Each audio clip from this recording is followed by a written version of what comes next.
Shalom, selamat pagi saudara-saudara yang dikasihi Tuhan dan yang mengasihi Tuhan.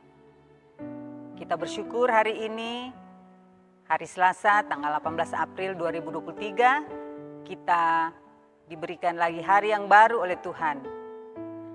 Untuk itu sebelum kita menjalankan aktivitas kita masing-masing, kita akan sama-sama membaca dan merenungkan firman Tuhan lewat program Sabda Pagi Gemim Sion Winangun. Namun sebelum kita membaca dan merenungkan, kita akan membuka dengan doa bersama. Mari kita berdoa. Bapa di sorga, terima kasih untuk hari baru, kekuatan dan kesehatan baru yang Engkau berikan bagi kami. Untuk itu Bapa, kami pada saat ini rindu untuk mendengarkan dan merenungkan firman Tuhan. Roh Kudus menguasai kami saat ini bahkan sepanjang hari ini. Sehingga hari ini kami lalui hanya berjalan di dalam terang firman Tuhan. Terima kasih Bapa di sorga. Demi nama anak-Mu Yesus Kristus kami berdoa. Amin.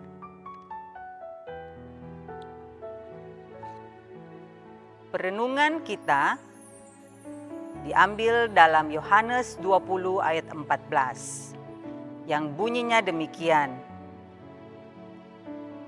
Sesudah berkata demikian, ia menoleh ke belakang dan melihat Yesus berdiri di situ, tetapi ia tidak tahu bahwa itu adalah Yesus.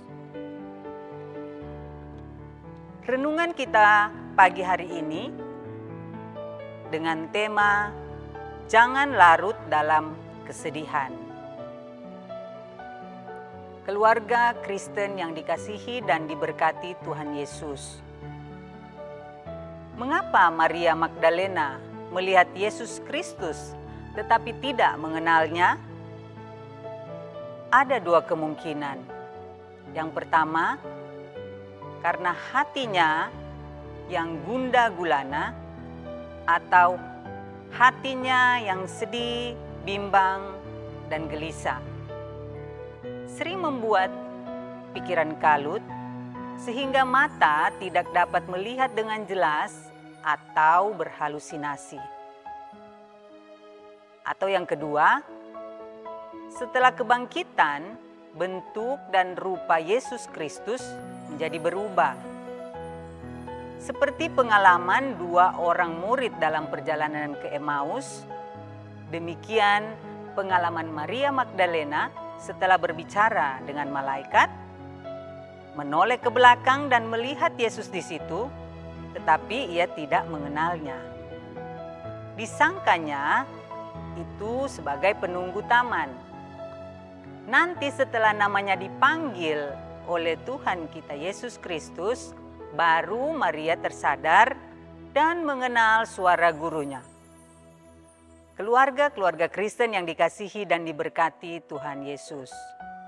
Maria tidak peka terhadap keadaan di sekitarnya oleh karena terhanyut atau larut dan tenggelam dalam kesedihan karena merasa kehilangan. Pikirannya terpaku hanya pada Yesus Kristus yang tidak ada di dalam kubur.